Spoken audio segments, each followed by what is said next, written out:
چو کردی اکا چیکار کردی؟ سلام علیکم. سوزی نازی. این برو را جابجا کردیم خبری نازده اینا را جابجا کنم. نصیب کردگی باشه روزی دیوم ده سفر داریم روزی دیوم ده. خب تاجیکستان کدام نفرای ده که در تاجیکستان داروواری اینمی نمو دارو مشسکای سیلا برای زیاد کردن قوه مردانه یا اینکه نه روغن سیادانه اپیدمی پاستا برای مدتی هم خوبگی را دراز کردن و قوه مردانه را زیاد کردن مزی فرنگ برای این شام برای مدتی هم خوبگی را دراز کردن. خب در جلسه داروی پراستاتیت برای خراب شوی چای هست این چای علفی چای میکنی میخوری ژیره میسوزونه یا اینکه نفرایی که میخوان ویس گیرن برای و یا نبار ویس داریم. خب بعد آدمایی که داروی بیماری استرخاندروز دارن دیسک گریژه دارن برای اوایور هم دارو داریم برادر عزیز. اینجا ده آدمایی که زرین چشماشون سوس شدگی برای اوایور هم دارو هستای. خلاصه برای نو اومدگی اینجا انتی استرس آدمایی که استرس دارن که برای انتی استرس برای اوایور. خب اینی داروی پچین برای آدمایی که بیماری جگر دارن برای اوایور. خب شیتویت که باشه برای آدمایی که زوب دارن که جاغر میگن برای اوایور. خب داولی همین دارو چی دارویی که در اینجا دست همه همین دارو دستافکه داره با تاجیکستان. خب با تاجیکستان روان میکنیم نصیب کردگی باشه برای همین کدامای تونده که همین همون دارووری ها در کار باشه در رقمای داروی اکرام بده میتونید زن زنده اینجا نگاه کنید. کتاب قرآن داریم چند همون کتابای قرآن داریم. بسم الله الرحمن الرحیم نگاه کنیم. کتاب قرآن به نهایت صفت خوبای نهرنگای فهمید نهرنگای نرخش 1000 روبل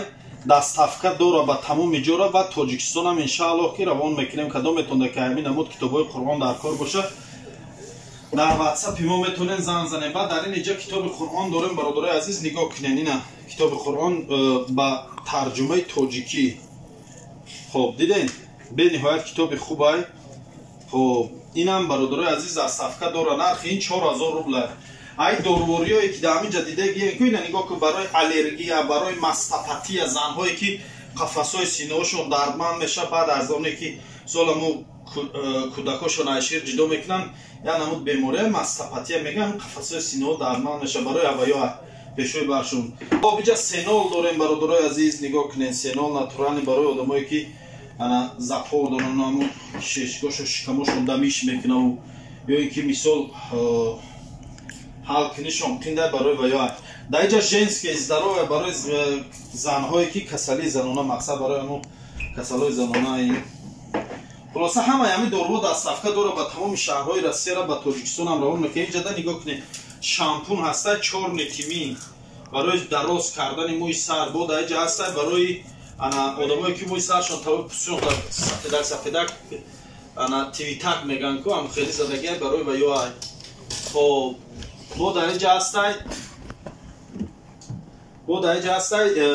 روغن 4 نیتیمین همین روغن تریچا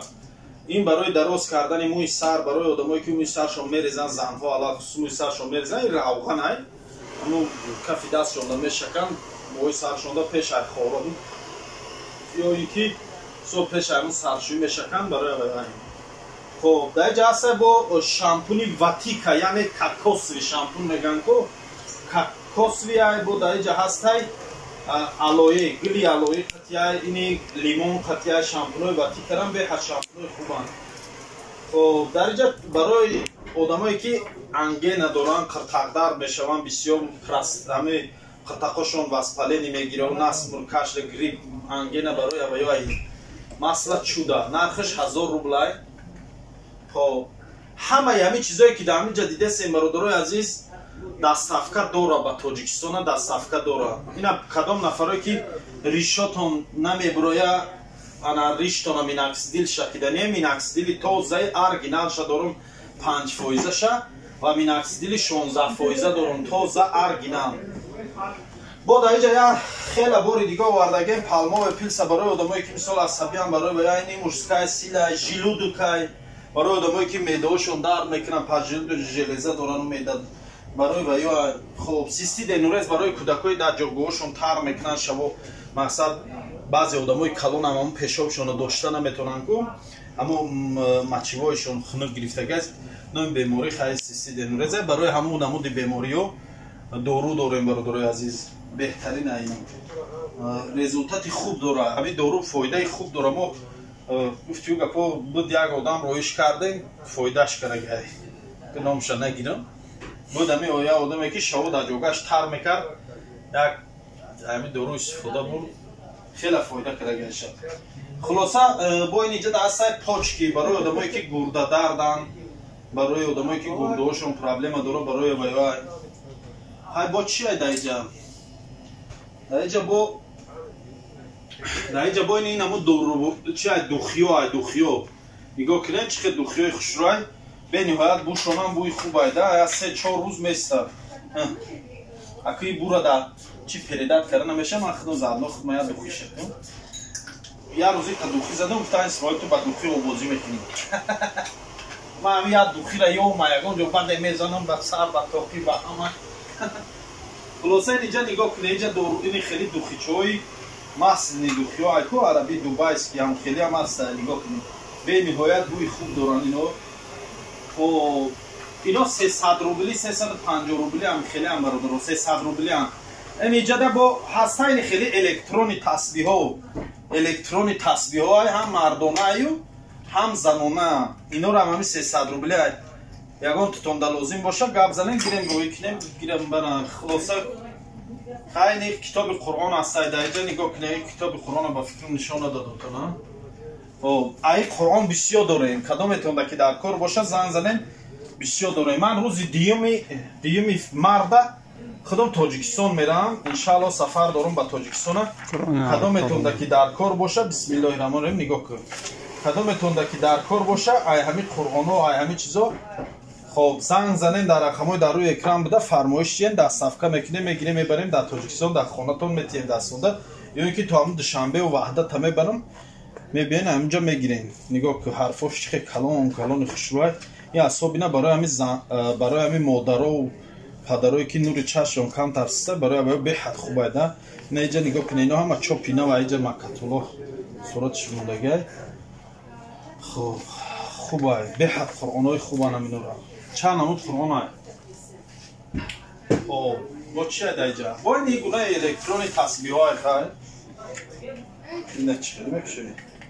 این خیلی الکترونی تسبیح های ده اینجا نگاه کنین دیدی؟ نگاه کن چه خوش رو کرد هم بای خیلی چیزک داره کدامتون که در کار باشه زنگ زنین ترین روسیه را هم دستافکه داریم کدام شهر ده باشین آدرس های پشتتون میتین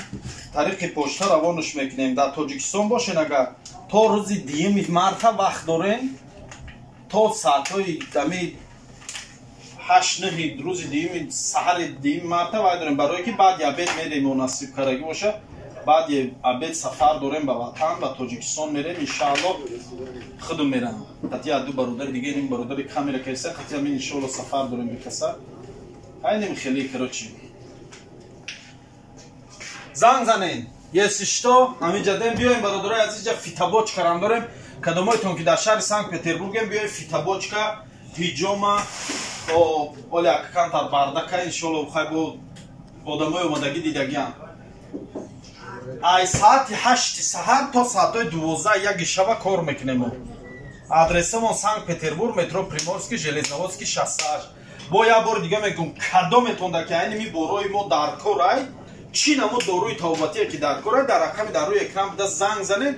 تا روز دیم وقت دارین روز دیم و انشاءالله تاجیکستان سفر میکنیم تا امروز زنگ زنین براتون تیار کنم بار کنم دستم گیرم برام در تاجیکستان تیم دادستم الان نگهبانتون